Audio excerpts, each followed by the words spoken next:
บายดีพ่อแม่พี่น้องทักทายสบายดีเอ็กซี่สุขุทุกคนเนาะสบายดีย่ำแรงๆพี่น้องเอ้ยมีฝนตกพี่น้องหลังจากที่เมื่อวานพูยไปกับพอดีฝนตกมาใส่พอดีเนาะพี่น้องโอ้คักร้ายพี่น้องเลยบางว่าสิบตกแห้งเนาะพี่น้องตกแห้งเนี่ยโอ้มาอยากเบาแล้วพูยหายไปกับตาเลยนะไม่อยากให้ตกแห้งพี่น้องเนาะให้ตกซ้ำมีน้ำมันนะแต่ว่าโต๊ะแห้งแบบข้างหน้าขาดหรือว่าหล่นข้างหน้าไปหาโอ้เสียหายแล้วคือเนาะคุยแห้งแพงพี่น้องแล้วนี่ก็ประมาณหามุ่งปลายเนาะพี่น้องฝนตกพี่น้องเลยหามุ่งปลายบอลกาเห็ดกินอยู่หน้าพี่น้องเอ้ยมือนี่ต้มไก่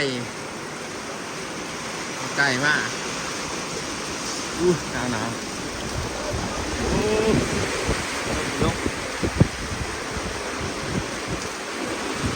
อย่าตกแห้งต้มไก่พี่น้องต้มไก่2 โตนี่ไก่กับโตละโลนี่แหละว่าต้มเมื่อกินอยู่เพื่อนโอ้คนเก่าต้มเมื่อเอาเมื่อกินอยู่เพื่อนตัวหนึ่งเนาะพี่น้องแล้วก็ให้น้องกินอยู่หน้าอีกตัวหนึ่งเนาะตก2 โตที่ว่าสิเฮ็ดตัวเดียวเนี่ย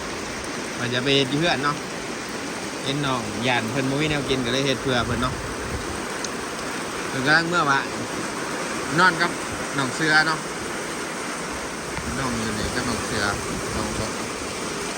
จะได้เฮ็ดไก่เพื่อเพิ่นคนละโตโอ้ข้างนั้นบ่ตกเลยไอ้หมอมันยังมีแดงอยู่ข้างนั้นแต่ว่าแถวนี้ตกลบ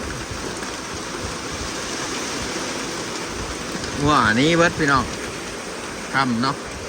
มันคำแบบมันขึ้นไปว่าเดี๋ยวเนาะได้ผลแล้วเบิดเสาโอ้ตกแนวนี้พอดีพุยเขางามดีได้แน่เลยพี่น้องเขาวานพุยไปเนาะวานพุยไปว่าน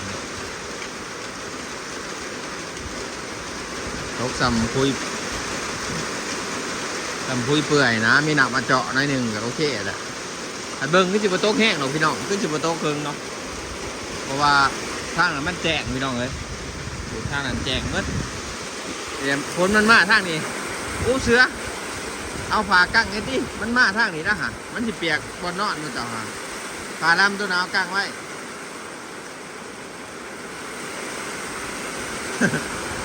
เปียกได้ฮะมันเปียกไว้ล่ะเอาคืนนี้นี่ไงพี่น้องเอ้ยน้องมาอยู่หน้ากันเลยเพื่อนกับบ่ทันแหละสร้างกับตัวตะละมือกันเลยบาซิมาอย่างไรกับบ่มาบ่าวบอกว่านี่บาซิมา3-4 คนเพิ่นว่ามือนี้สุดท้ายกับบ่าวมาสร้างเพดานเนาะก่อนมีสร้างปูกระเบื้องปูกระโลเนาะปูกระเบื้องเขาก็ทาอยู่เขาทาผ้าเพดานแล้วนะเขาทาสร้างเพดานแล้วเขาจะสิมาเฮ็ดคนบัดก็จะมาซ่าเนี่ยสร้างเพดานไปเฮ็ดบอลใหม่เลยพี่น้องเลยแต่ว่าคนฉามันก็อยากแล้วเนาะพี่น้องอยากแล้วแล้วก็อยากขึ้นอยู่แล้วปกติได้เลยอันนี้ไม่ได้ตัวเลยบ่มากับบอกก็แต่ไอ้ช่างปูกระเบื้องเขาว่าปูพอสิให้มาวัดซ้อมมันก็คัดชนกันพี่น้องตอนแรกกันมาวัดซ้อมอะไรสร้างถึงสร้างปูกระเบื้องแล้วก็สร้างเพดานมาถากเขาเฮ็ดแล้วก่อน2-3 มื้อคือสิแล้วเราอ่ะมันบ่แล้วตีเนาะจุดท้าย2-3 มื้อยังบ่แล้วบ่มาเฮ็ดแต่คือแต่ไปเฮ็ดงานใหม่เด้อ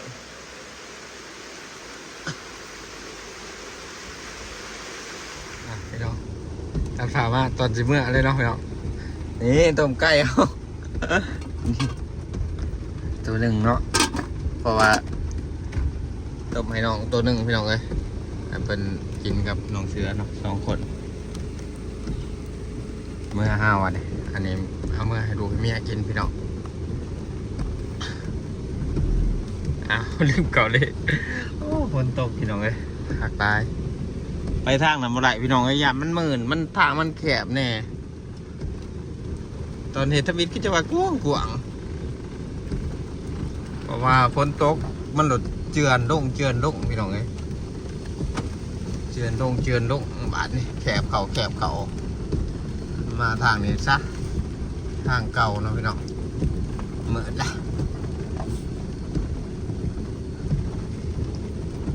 ถ้ามันฝนมาตกกับไปทางไม่ได้อยู่ไอ้ยามมันหมื่นพี่น้องอะไปหมื่นไปตกทางแล้วสอยได้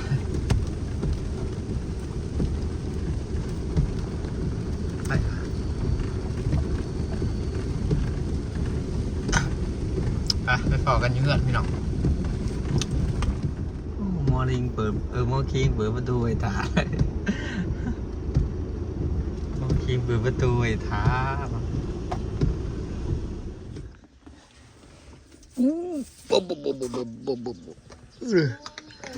เอาจังเลย เอาไปใส่ตัวอีกขี้ไปหอดบดดีนี่พ่อจะให้มันเปื่อยค่ะดีอันตัวเดียววะพอเอาอันนี้ให้มันต้มมันจะโชดดีจังเอามาแล้วโอ้ยยิวก่อนนะบดิน เยอะๆอยากกินนี่นี่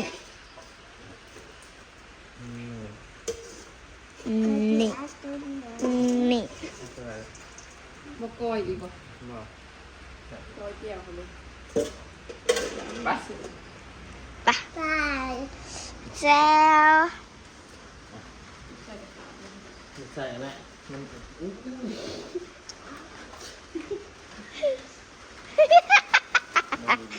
ว่าสิเหยาะเอง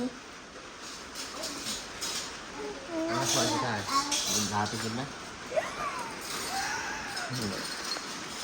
เจลซีฟู้ดพี่น้องกินกับเจลซีฟู้ดเนาะ เราขอไปบ้านตั้งหลังอีพอแล้วกิน ตอนพ่อต้มมันพ่อบริต้มมัดโตแน่นี่ จบแบบผ่า แน่มากกับคิงเล่น ปากัน มีตับมีไตไม่อย่างไรทางไหนโอ้เป่าจนแบบไหนออกวะ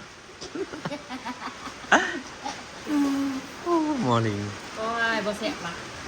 แสบไปแล้วสบายดีป่าลูก ไก่มันจะพอได้กินเนาะพี่น้อง ป่าดู สบายดีเด้อพ่อพี่น้อง อาหารแม่ โอ้บ้างแม่เอาจานทำไมก่อน เอ้ามอลิงผมเหรอแซ่บปะลูก ผมกับท่านอะไรเนาะ อู้ มาเด้อพี่น้อง กินหนังปลาลูกมันอ่ะสีกันนะให้มา เปื่อย โอ้เปื่อยพอดี บอกว่าแต่กันเนาะ นี่ซ้ำๆเลยพี่น้องน่ะ ปลาแสบได้เนี่ยมึงอ่ะ มอลิงหมักตีนมาดิ มาชีมา แซ่บปะคิง มาชีไปกันไม่ถูกไม่ถูก ไก่เฮากับย่างเรือซาโกโต30เลยพี่น้องมันขายหยาบบขายป้าไปกินเองเนาะพี่น้องเลยนี่จริงสิแหละเมื่อนั่นก็เฮ็ด2 โตบนเลยเนาะเมื่อนี้อีกก็2 โตเฮ็ดมันไก่แบบซ้ำมันพอดีกินนะพี่น้องนี่น้ำตบนึกดูเลยสดเด้อ ข่าวแล้วผมกินดอก แจ่วซีฟู้ดแดกเข้ามาชิ้นหนึ่งเอามันต้มเอาดีกว่าไปหน่อยต้มประตูมันจะนัวกว่าเนาะเพราะมันลงหนามเด้หนึ่งยังว่ามันแบบมันบ่มีหนามนัวมัน แสบไปดีพี่น้อง เนาะพี่น้องเดี๋ยวมาลองขออนุญาตกินข้าวอยู่ จะปิดคลิปไปเพียงเท่านี้เนาะบอกกันที่พี่นะพี่น้องสบายดี